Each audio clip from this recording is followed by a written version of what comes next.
This week, the scale was annoying again. My appetite was different. And I know a lot of people on GLP-1s can relate. This is my week 10 update on 7.5 milligram Mounjaro. And I really didn't want to have another frustrating week to talk about, but that's what this one was. Welcome to Slow and Steady with Andi. I'm Andi. So, you guys, this was really another frustrating week. In this week's video, I'll be sharing my real life journey as somebody who is on Mounjaro. For anyone who might be here for the first time, I am 50 years old. I am a type 2 diabetic. I started my Mounjaro journey in June of 2025 to help control my type 2 diabetes and to hopefully lose weight. So I'm going to get right into it. Let's talk appetite suppression. I'm noticing that my appetite suppression isn't as strong as it was up until Christmas week. And I'm concerned that me changing my injection day changed something.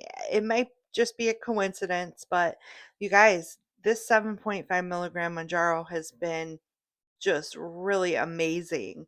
So around Christmas, I think I was at around week 7, week 8 on the 7.5. And when I was on the 5 milligram, it lost its magic like pretty early on. I would say with by week 4 on the 5 milligram, I just really had none of the great benefits that come along with this.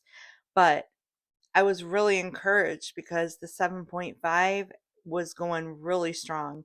I The appetite suppression was great. Food noise was silent. I was starting to really lose some weight. I lost the most weight so far in this whole time period from Thanksgiving to Christmas. But if you watched last week's video, I gained 5 pounds according to the scale since my lowest weight of 235 since I started taking the Manjaro. So this week, I just feel like the hunger, it's not that I'm having cravings. I'm not having cravings at all, which that's great. And I think the actual food noise is still pretty quiet. It's just I'm feeling hungrier sooner. So I'm not really feeding into being more hungry. It's just annoying because it makes it difficult to kind of stay on a track, and I try to eat 3 main meals a day, and I really don't snack much. Once in a while, if I'm wanting a snack, I have something healthy as a snack. And so I'm still fighting to, keep on that track, but it's just getting harder. And not to be like a broken record, but I'm going to go ahead and also factor in that work stress, it might be feeding into this. It may not necessarily be that the 7.5 milligram isn't as strong. I just know that the past couple weeks have been just stressful with work. Now, it's not like a stressful type of job as if somebody who works like in an emergency room or something, but it's just a lot of work, a lot of typing. My hands are killing me, and by the time my 8 hours is done every day, I just feel mentally drained and exhausted. And just having a sedentary job really also makes it more difficult. When you are away from home or you are just doing something that's more active, you're not really, you don't really have that quiet to even really think about your hunger. Once it's the weekend, I have so much going on that even if I'm hungry, I'm not focused on being hungry, and it's just not a big deal. Just move on. And when it's, lunchtime, when it's dinner time, I will eat and I will be fine. But it's that Monday through Friday grind that I find more challenging. Eventually, towards the beginning of February, what makes my job stressful will die down. It's just the beginning of the year is just a lot for what I do. And once it kind of quiets down, then we'll see if the appetite suppression just kicks back in. I am pretty set on, if I don't notice this getting better within the next couple weeks, I'm going to send my doctor a message and ask to go up to the next dose. As much as I don't want to do that, as much as I want to stay on one dose for as long as possible, because I'm afraid that I'm going to get to 15 milligram and then there's nowhere else to go. But I was talking with somebody who actually commented. I'm sorry, I don't remember who commented, but they made just such a good point that really resonated with me. I can't focus on what happens when I get to 15 milligram and it's no longer having its effect. I need to just focus on, I do have another dose I can go up to. And if I need to, I need to stay on track and try to keep losing weight and, keep that appetite suppression strong, keep the food noise just quiet. And yeah, so I guess my new hope is that if I get to that 15 milligram and it's no longer working that great, hopefully by then there will be the next, GLP-1 medication out there. I saw recently in an article that Eli Lilly, in fact, is working on another form of GLP-1, or a new GLP-1. um, I think it's called retatrutide, something like that. And from what I remember of the article, it's going to have like a third ingredient or something like that, that's going to make it more powerful than the tirzepatide. So we'll see. I think that they're in general just really pushing and encouraged to keep bringing out medications like this that are bigger and better than the other one. So I'm just hoping, like I said, that by the time I do get to the 15 milligram, we are on to the next greatest and best GLP-1 medication. So I'm still struggling a little bit with also the feeling of being tired. And this week, except for one day this week, I have pushed myself to go walk on the treadmill for my 30-minute lunch break. And well, I do the treadmill for about 20 of my 30 minutes, and then I spend another 7 or 8 minutes on the weight stack machine working on doing some leg lifts and some arm pulls and things like that. Um, but I've really had to push myself. And I totally think a lot of it just simply has to do with a little bit of the winter blues going on. I tend to get that every year. I'm sure a lot of you know what I'm talking about, especially if you live in, a colder state where it just has been so gray and gloomy and cold. And so all I feel like I want to do is just nap. And I watch my cats and I'm so jealous because I'm like, you have it made. You have it made. You're just all cozy in a warm place, just napping all day. But yeah. Anyhow, so I hope we're about mid January. So before we know it, springtime will be here. I am a summer person. I love summer and I just can't wait. So I can get outside, be working on my garden, go out in the pool, do all the things. So, as for my blood glucose levels, they are still maintaining really well. I'm staying in range. So, my personal range is between 70 and 180. Once in a while, I will start going below 70, and my Dexcom will shout at me and alert my husband too, because he has the partner app. So, God forbid if something was going on in the middle of the night, if I was dropping really low, he would be alerted as well, so we could tend to that right away. But yeah, I mean, the Mounjaro is doing what it was designed to do for type 2 diabetes, and that is just really amazing. I haven't had an A1C check for, I don't know, my last one was probably about a month and a half ago, which my A1C was at 5.2, but I don't anticipate that it's gotten any higher.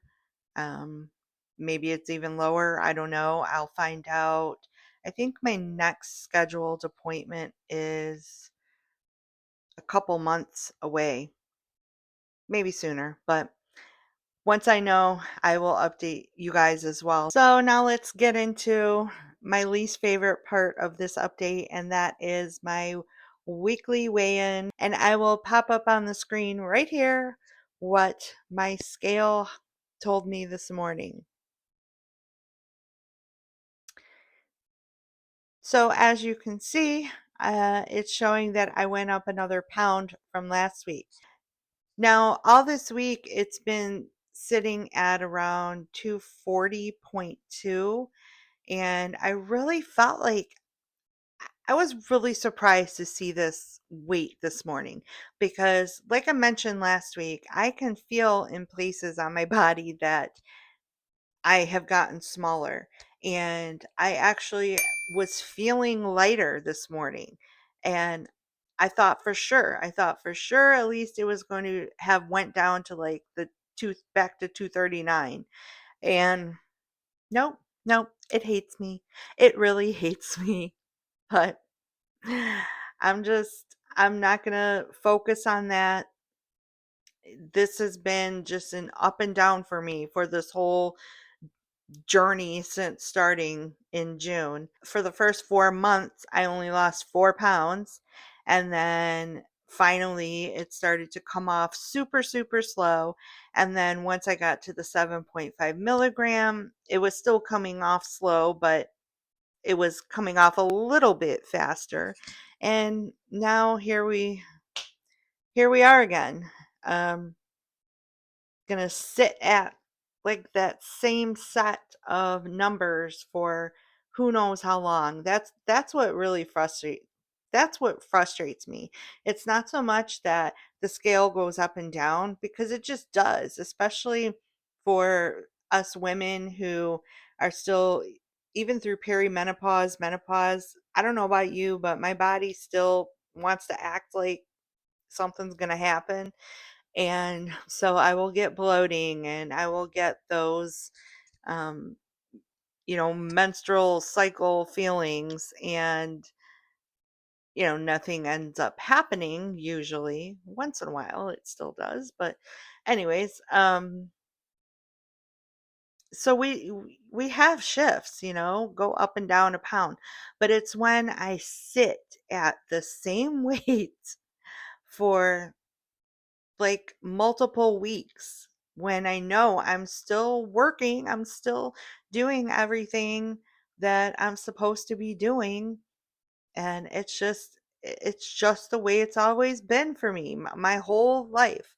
Weight is so hard to lose. Not only am I type 2 diabetic, but I also have PCOS. And, I pretty much instantly, as soon as I hit puberty, I started gaining weight. I was like the scrawniest, skinniest kid up until that point, and then it just started coming on.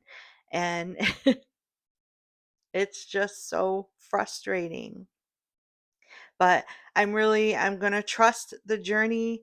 I'm going to stay focused on so many of the positives that have happened since being on GLP-1, which are numerous. I've mentioned them many times. My blood pressure has went down. My A1C is back to regular ranges.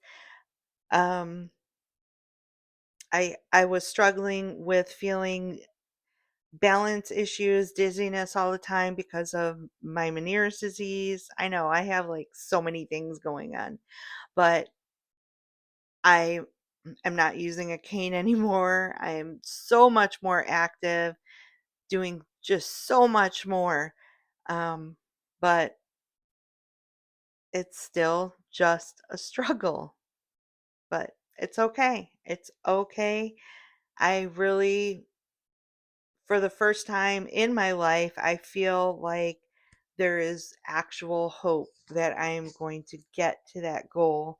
And I can't say it enough. I am so grateful for these treatments. And I get really frustrated when I see on social media people making comments like, um, I'm losing weight naturally, or people who are on these medications are cheating.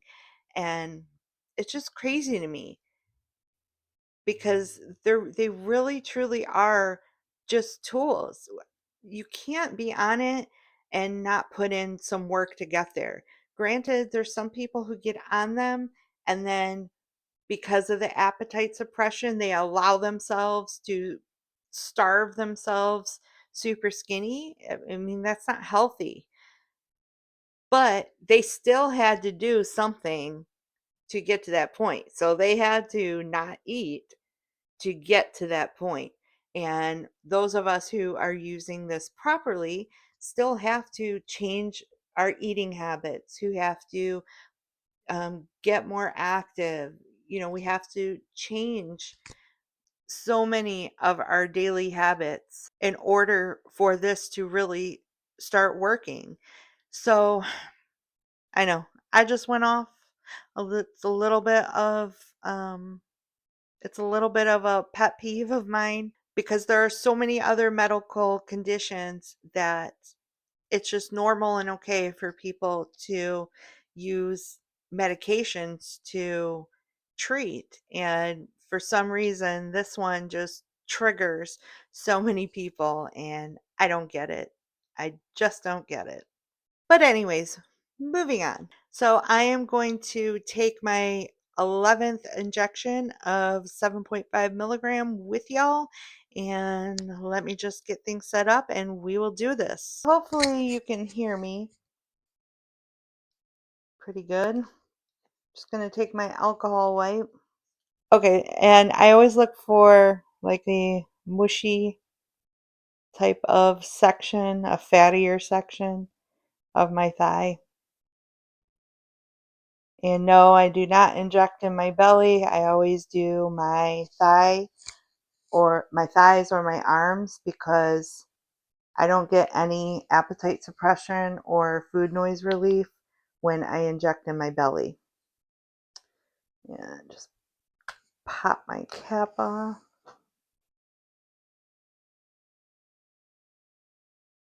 And do my little unlock.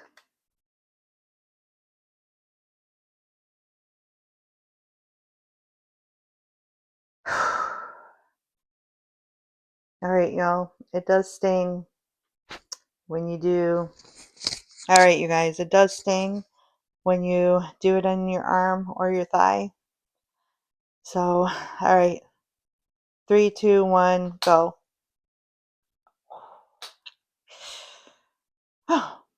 But it's so quick. Just like that. We're done. I don't think there's any bleeding going on. And there we go. Week 11 doing its thing. So, you guys, I'm going to go into this week 11 just remaining positive, trusting the process, because even the off weeks are still progress. Every week is just different. And just like life, every week is going to have its ebbs and flows and ups and downs. And I am just trying to embrace it as it comes. I'm just trying to take every day one day at a time, like they say. It really is. It's true. One day at a time. Don't borrow tomorrow's problems. Let's just try and focus on today, which is very hard. It is a very hard thing for me to do, not just in the sphere of my health journey, but just in life itself. I am a worry person, and I'm trying to remind myself that this isn't me going backward. It's just me being human in January, in winter. Some weeks are about progress, and some weeks are just about not quitting. This is what Slow and Steady with Andi is all about. And annoying weeks like this still count. And if this is where you're at right now, too, you're not alone. Just remember, we're going to keep on going. See you in the next video. Bye. Been through a lot of pain. Some things are not the same as they were a year ago, but all will be okay. I move on each and every day. The past is where it stays, way back a year ago. I've changed for the better this time. I thought I would never be fine. I strive just to say I'm alright, and for the first time in a long time I'm alright. I've seen a lot of change, been through a lot of pain. Some things are not the same as they were a year ago, but all will be okay. I move on each and every day. The past is where it stays, way back a year ago.